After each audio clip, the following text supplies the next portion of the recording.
Miss Miller looks over my work, gives it 1 star instead of 2, and stops me before I can return to my seat. "You sure do have a lot of shoes," she says. Last week, she asked what my father did for a living. And because I knew never to disclose the family business, I said, "He doesn't work." She asked, "Well, what does your mother do?" I froze. "I'm not sure," I lied.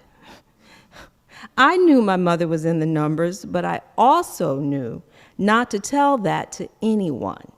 I worried that my vague answer was the wrong one, but I didn't know a better response because no one had told me what I should say. Now, with Miss Miller staring at me, I looked down at my feet, which are clad in, I still remember, light blue patent leather slip-ons with lace-trimmed buckles, a favorite pair bought to match a brocade ensemble I have just worn for Easter. I nod, not knowing what else to do. "Before you sit down, I want you to name every pair of shoes you have," she insists.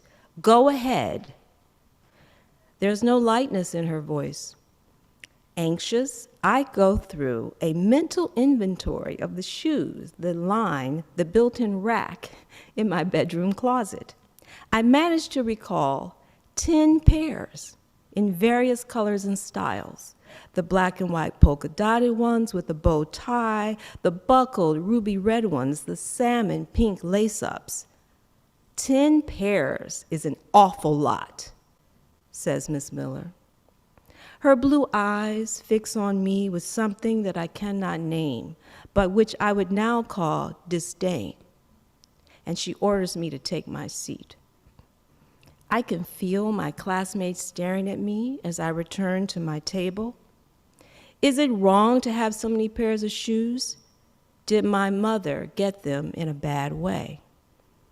The next day in class, Miss Miller calls me back to her desk.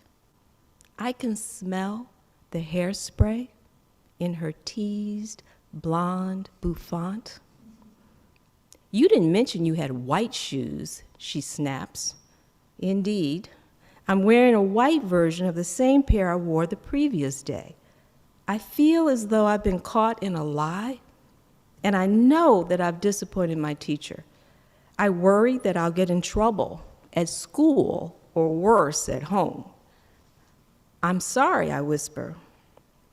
Miss Miller shakes her head in disgust and dismisses me with a wave of her hand.